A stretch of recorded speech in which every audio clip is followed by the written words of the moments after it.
దేశవ్యాప్తంగా జరిగిన నీట్ పరీక్ష పేపర్ లీక్తో ఒక్కసారిగా ఆందోళనకు గురయ్యారు. నీట్ ఎగ్జామ్ రాసిన విద్యార్థుల తల్లిదండ్రులు. ఈ నేపథ్యంలోనే కేంద్ర ప్రభుత్వం నీట్ ఎగ్జామ్ రద్దు చేస్తున్నట్లు ప్రకటించడంతో మరింత ఆందోళన జరిగింది. మనతో మాట్లాడడానికి విద్యార్థి ఉద్యమ నాయకుడు, కార్పొరేషన్ మాజీ చైర్మన్ వాసుదేవ్ గారు. అన్న, ప్రధానంగా చెప్పండి, వాళ్ళ పదే నీట్ ఎగ్జామ్ పేపర్ లీక్ కనుక అంతర్యం ఏంటనుకోవచ్చు? కేంద్ర ప్రభుత్వం గతంలో అనేక సార్లు కూడా వారికి కళ్ళ ముందు ఈ నీట్ ఎగ్జామ్స్ ప్రశ్నపత్రాల లీకులు కూడా మన కళ్ళ ముందు కనిపించినాయి. ఇవాళ డబుల్ ఇంజన్ సర్కార్ అని ఊదరగొట్టే కేంద్ర ప్రభుత్వం నరేంద్ర మోడీ గారి బీజేపీ పార్టీ ఆ డబుల్ ఇంజన్ సర్కార్లో డబుల్ సార్లు ఇవాళ పేపర్ లీకేజ్ అయింది. ప్రధానంగా గతంలో కూడా 24లో కూడా ఇదే బీహార్ పాట్నాలో ఇదే నీట్ ఎగ్జామ్కి సంబంధించిన ప్రశ్నపత్రం లీకేజ్ అయినాయి. అప్పుడు దోషులను కఠినంగా శిక్షిస్తాం, సిబిఐ దర్యాప్తు జరుగుతూ ఉందని చెప్పి అప్పుడు దాని నుంచి వెళ్ళి తప్పించుకునే ప్రయత్నం చేసిండ్రు. మళ్ళీ సేమ్ అదే ఎన్టీఏకు, నేషనల్ టెస్టింగ్ ఏజెన్సీకే మళ్ళీ బాధ్యతలు అప్పచెప్పిండ్రు. మళ్ళీ సేమ్ రిపీట్ అయింది. మరి ఏం నేర్చుకున్నారు? ఏం గుణపాఠం నేర్చుకున్నది కేంద్ర ప్రభుత్వం? ఇవాళ కేంద్ర ప్రభుత్వం ఎలక్షన్ల మీద పెట్టిన శ్రద్ధ ఎగ్జామ్స్ మీద పెట్టకపోవడమే ఇలా ఈ నీట్ ఎగ్జామ్ రద్దుకు కారణమైందనేది ఇలా నీట్కి సంబంధించిన విశ్లేషకులు కానీ ప్రొఫెసర్ కానీ చెప్తున్న సందర్భం మన కళ్ళ ముందు కనిపిస్తూ ఉన్నది. ఇవాళ అనేక సందర్భాల్లో మేము చెప్పినాం, ఒకటి కాదు రెండు కాదు, 2014 నుంచి వెళ్ళి 2026 వరకు దాదాపుగా 12 సంవత్సరాలు కేంద్రంలో అధికారంలో ఉన్న బీజేపీ పార్టీ దాదాపుగా వారు పాలిస్తున్న 20 రాష్ట్రాలలో అనేక సార్లు పేపర్ లీకేజీలు జరిగినాయి. మేము అనేక సందర్భాల్లో కూడా చెప్పినాం, మేము ఆధారాలతో సహా చూపించినాం. ఇవాళ ఏ రాష్ట్రంలో ఎన్నిసార్లు పేపర్ లీకేజ్ అయింది అనేది చాలా సందర్భాల్లో చెప్పినాం. గుజరాత్లో, ఉత్తరప్రదేశ్లో, బీహార్లో వారి అధికారంలో ఉన్న రాష్ట్రాలలో ఎన్నిసార్లు పేపర్ లీకేజ్ అయినాయి? దాదాపు 18 రాష్ట్రాల్లో, ఒక్కొక్క రాష్ట్రంలో నేను చెప్తాను. గుజరాత్లో 15 సార్లు, బీహార్లో 12 సార్లు, మధ్యప్రదేశ్లో 8 సార్లు, ఉత్తరప్రదేశ్లో 7-8 సార్లు. అంటే ఇట్లా అనేక సార్లు పేపర్ లీకేజీలు అయినా కేంద్ర ప్రభుత్వం నిమ్మకు నీరెత్తిన విధంగా వ్యవహరించడం చూస్తూ ఉంటే వీరికి ఈ దేశంలో ఉన్న విద్యార్థి అన్న యువత అన్న చిన్న చూపు అనేది స్పష్టంగా కనిపిస్తూ ఉన్నది. ఇలా మానసిక శోభకు గురవుతూ ఉన్నారు విద్యార్థుల తల్లిదండ్రులు. దాదాపుగా 23 లక్షల మంది రాసిన ఈ యొక్క నీట్ ఎగ్జామ్స్లో తెలంగాణ రాష్ట్రంలోనే 70,000 మందికి పైగా విద్యార్థులు ఈ నీట్ ఎగ్జామ్స్ను రాసిండ్రు. మిగతా పక్క రాష్ట్ర తెలుగు రాష్ట్రాల్లో ఒక 50-60 వేలు అక్కడ రాసిండ్రు. అంటే ఈ ఇంతమంది విద్యార్థుల మానసిక శోభకు బాధ్యులు ఎవరు? దీనికి కారణం ఎవరు? ఈ కేంద్ర ప్రభుత్వం కాదా? దేశ ప్రధాని నరేంద్ర మోడీ కాదా? ఇప్పటి వరకు నీట్ ఎగ్జామ్స్ రద్దు చేసినా కూడా కేంద్ర విద్యాశాఖ మంత్రి బయటకు వచ్చి మీడియా మీద మాట్లాడలేదు. అందుకే ఇలా పిల్లల తల్లిదండ్రుల తరపున, ఈ నీట్ ఎగ్జామ్ రాసిన విద్యార్థుల తరపున ఒక మాజీ విద్యార్థి నాయకునిగా నేను డిమాండ్ చేస్తూ ఉన్నాం, తక్షణమే కేంద్ర విద్యాశాఖ మంత్రి ప్రధాన్ గారు నైతిక బాధ్యత వహిస్తూ రాజీనామా చేయాలని మేము డిమాండ్ చేస్తూ ఉన్నాం. ఈ యొక్క నైతిక బాధ్యత ఎందుకు వహించాలంటే ఇవాళ గతంలో కూడా మీ కళ్ళ ముందు కనిపించింది కదా, 24లో జరిగిన నీట్ ఎగ్జామ్స్ ప్రశ్నపత్రాల లీకేజీ. ఇలా రాజస్థాన్లో జరిగిన కారణం కూడా దీనికి ప్రింటింగ్ ప్రెస్ నుంచి వెళ్ళే పేపర్ లీకేజ్ అయిందట. ఈ ప్రింటింగ్ ప్రెస్ ఎక్కడ అంటే మహారాష్ట్రలోని నాసిక్లో ప్రింటింగ్ ప్రెస్. ఆ ప్రింటింగ్ ప్రెస్ నుంచి వెళ్ళే పేపరు బయటకు వచ్చిందని చెప్పి ఇలా ప్రధాన పత్రికల్లో పెద్ద స్టోరీలు రాసిన సందర్భం మన కళ్ళ ముందు కనిపిస్తూ ఉన్నది. అంటే మహారాష్ట్రలో కూడా మీ ప్రభుత్వం ఉన్నది. ఇలా గతంలో మేము అనేక సార్లు చెప్పినాం, ఈ నీటును రద్దు చేయాలి, స్వయం ప్రతిపత్తి ఆయా రాష్ట్రాలకు ఇవ్వాలని మేము డిమాండ్ చేసినాం. దక్షిణాది రాష్ట్రాలు అనేక సందర్భాల్లో, ఈవెన్ తమిళనాడు కావచ్చు, తెలంగాణ ఆనాడు మీ ప్రభుత్వాలు ఉన్నప్పుడు కూడా కేంద్ర ప్రభుత్వానికి లేఖలు రాసినాం. ఇలా స్వయం ప్రతిపత్తిగా ఉండాలి, సమాఖ్య స్ఫూర్తికి నిదర్శనం ఉండాలంటే ఆయా రాష్ట్రాలకే ఎగ్జామ్స్ పెట్టుకునే అవకాశం ఇవ్వాలని చెప్పినాం. కానీ ఇలా హిందీని రుద్దే ఉద్దేశంతో ఈ యొక్క నీటిను అన్ని రాష్ట్రాలపై రుద్దింది. రుద్దినందుకు సరే సంతోషం, కనీసం ఎగ్జామ్స్ అన్న కరెక్ట్ చేస్తూ ఉన్నారంటే ఎన్టీఏ వైఫల్యం స్పష్టంగా కనిపించింది, కేంద్ర ప్రభుత్వ వైఫల్యం స్పష్టంగా కనిపించింది. ఇలా అది బీజేపీ అధికారంలో ఉన్న రాష్ట్రాల్లోనే ఎక్కువ లీక్ అవుతూ ఉన్నది. కారణం ఏంది? ఇలా దక్షిణాది రాష్ట్రాల్లో ఎప్పుడు ఈ నీట్ ఎగ్జామ్స్ లీక్ అయినట్టు ఎక్కడ మనకు వార్తలు కనిపించలే.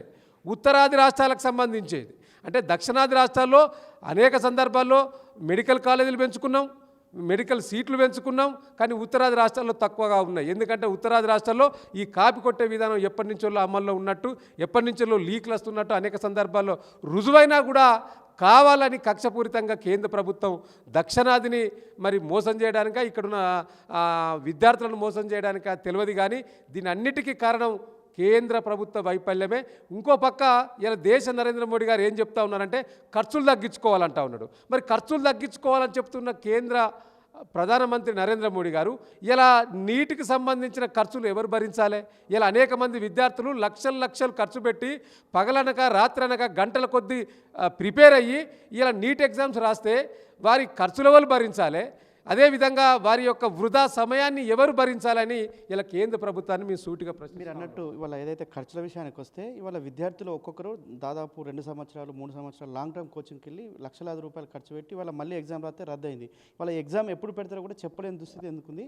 కేవలం రాష్ట్రాల్లో ఏదైనా చిన్నపాటి ఎగ్జాము లీక్ అయితేనే మేము సిబిఐ విచారణని కేంద్ర ప్రభుత్వం అడవిడి చేసే కేంద్ర ప్రభుత్వం కేంద్రంలో ఉన్న మంత్రులు కావచ్చు ఎంపీలు కావచ్చు అడవిడి చేస్తారు. ఇవాళ ఎందుకు నోరెత్తట్లేదు అనుకోవచ్చు. ఇవాళ కేంద్ర ప్రభుత్వంలో ఉన్న పెద్దలకు ఎంతసేపు రాజకీయాలు మాత్రమే వారి ప్రయారిటీగా కనిపిస్తూ ఉన్నది. మొన్న జరిగిన అంటే 5 రాష్ట్రాల్లో ఒకటి కేంద్ర పాలితం పక్కకు పెడితే 4 రాష్ట్రాల ఎన్నికల మీదనే మొత్తం శ్రద్ధ పెట్టింది. ఎందుకంటే ఈ ఎగ్జామ్స్ ఒక నీట్ ఎగ్జామ్స్ ఏ విధంగా జరుగుతున్నది రివ్యూ చేసే పరిస్థితి దేశ ప్రధాని నరేంద్ర మోడీకి లేదు. పోనీ ఉన్నత విద్యాశాఖ మంత్రిగా కేంద్ర విద్యాశాఖ మంత్రిగా ఉన్న ప్రధాని గారికి లేదు. కాబట్టే ఇలా ఈ పరిస్థితికి దాపురించింది. గతంలో కూడా వైఫల్యం చెందింది కదా. గతం కూడా సుప్రీంకోర్టులో కేసులు అయితే సుప్రీంకోర్టు కూడా కొన్ని సూచనలు చేసింది. ఎన్టీఏకు నేషనల్ టెస్టింగ్ ఏజెన్సీకి కొన్ని సూచనలు చేసింది ఆన్లైన్ పద్ధతిలో పెట్టాలని చెప్పి.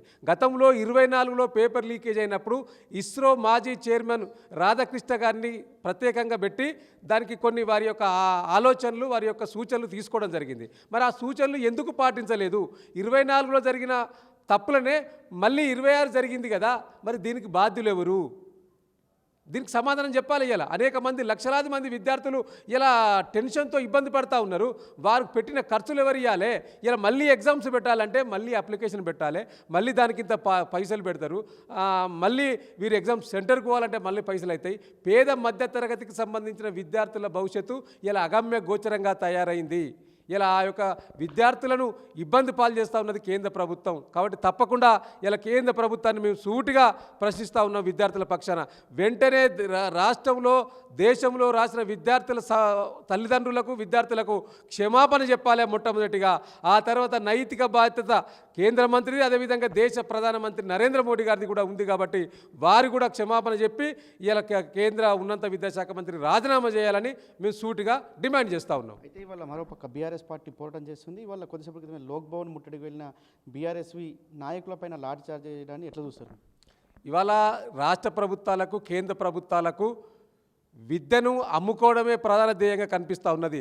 ఇలా పేద విద్యార్థులకు విద్యను దగ్గర చేయాలని, పేద విద్యార్థులకు అన్ని రకాలుగా సౌకర్యాలు మౌలిక వసతులు కల్పించాలని ఒక పక్క ప్రధాన ప్రతిపక్ష పార్టీగా అదేవిధంగా విద్యార్థి విభాగం మేము పోరాటం చేస్తూ ఉంటే, ఇంకా దాని తప్పులు సరిదిద్దుకోవడం పక్కబెట్టి తప్పులను ప్రశ్నిస్తున్న వారిపైన లాఠీ చార్జ్ చేయడం తీవ్రంగా ఖండిస్తూ ఉన్నాం.